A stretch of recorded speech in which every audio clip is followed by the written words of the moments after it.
በኢትዮጵያ ውስጥ ያለው የሪል ስቴት ማርኬት ከፍተኛ ፉክክር ውስጥ ከጊዜ ወደ ጊዜ እንደገባ አስተውላችኋል? እናንተስ ሪል ስቴት ላይ ስትገዙ ወይም ስትሸጡ በየትኛው ጊዜ፣ የት ቦታና በምን ያህል ዋጋ የሚገኙ ጉዳዮች ምን ያህል ታውቋቸዋላችሁ?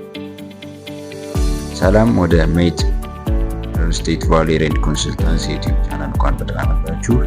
እኔ አሸናፊ እባላለሁ። በባህር ዳር ዩኒቨርሲቲ ላንድ ኤንድ ፕሮፐርቲ ቫሉዌሽን የመጀመሪያ ዲግሪን አግኝቻለሁ። ላንድ ኤንድ ፕሮፐርቲ ቫሉዌሽን ምንድን ነው የሚሉትን እንይዝ። ላንድ ኤንድ ፕሮፐርቲ ቫሉዌሽን ማለት መሬትና ከመሬት ጋር በቋሚነት የተገናኙ ፕሮፐርቲዎችን የማርኬት አናላይስ ወይም የተለያዩ ዳታዎችን በመሰብሰብ ያላቸውን ዋጋ አሁን ላይ ያላቸውን ዋጋ መገመት ማለት ነው። ቀላሉ ወይም የቋሚ ንብረት ግመታ ማለት ነው በአማርኛ ተረጎም። እዚህ ፊልድ ውስጥ ስለ ሪል ስቴት ኢንቨስትመንት፣ ስለ ሪል ስቴት ኢኮኖሚክስ፣ ስለ ሪል ስቴት ዴቨሎፕመንት፣ ስለ ላንድ ኢኮኖሚክስ፣ ስለ ላንድ ቫልዩ ካፕቸሪንግ፣ ስለ ፕሮፐርቲ ቫሉዌሽን የተለያዩ ኮርሶችን ወስጃለሁ። አሁን ላይ በሪል ስቴት ዘርፍ አማካሪነት እና የሽያጭ ባለሙያነት እየሰራሁ እገኛለሁ።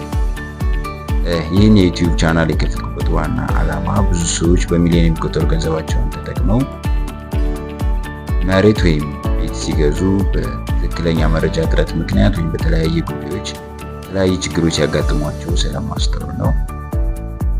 በዚህ ቻናል ላይ